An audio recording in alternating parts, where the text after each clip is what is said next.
And what am I doing here? What's going to happen to me? Is there going to be a life of incarnation, reincarnation, or there is only one life or not? So these concepts are easy to examine. Have you heard of reincarnation? The karma, for example, if you do something bad, you might end up coming up as a turtle or a cockroach. Do you like mind? Don't like that people believe in these things? Or? No, it's not about liking people or not. People may be good, but what they're following may be not correct. So we are questioning about the correctness of what people are following. And do you mind it? Because I don't care if they think that this is making their life better, or that that's something that they like, or that it adds something to their life. For me, it's like, do your thing, and I'm gonna do mine. So, do you mind that people are? I'll tell you the Islamic perspective compared to your perspective, for example. I mean, you're saying let people decide what they want to do. It is their choice, and the outcome is going to be theirs. For us, Islam, we have been told, and we understand that, and we know this, that life is not the end of it, and there's going to be a day of judgment. And people will be judged with justice.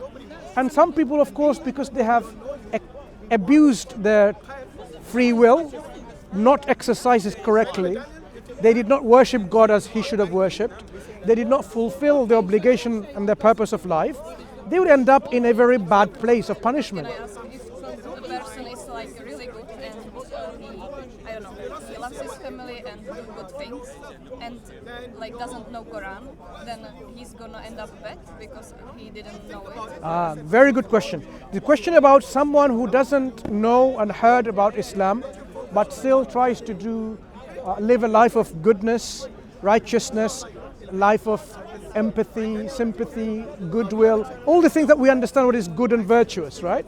Now, if a person didn't know any of that, the Islam didn't come to them, but there's one thing they still have though, which is at their disposal. It's the intellect, the faculty of intellect.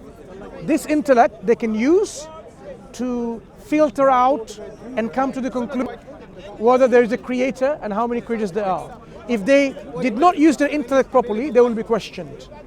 So even if there was a messenger or a warner or a prophet that came to them, if they did not question with their intellect the rightness and the wrongness of a belief they are following, then they would not be justifying their belief system in the hereafter. In the Quran, there's a chapter, if you have taken one, that talks about it. When the angels are dragging certain people to Hellfire, they will be asked, did they not come to you any warners, messengers and warners, to remind you of this, to tell you about this?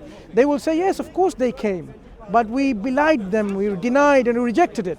And then they will confess, had we but listened to the messengers or the prophets and the warners, or used our intellect, we would not have ended up in this place. That means we have a role of intellect. So to answer your question is, the intellect is there for a reason, and anyone who has not used it, they will be questioned. And if you use your intellect, you would come to a realization that there is a creator, and this creator is one, and we should be grateful to this creator, which is the essence of worship. Thank you very much for your advice. You're welcome. I'm sorry. Take care. Okay, see you later.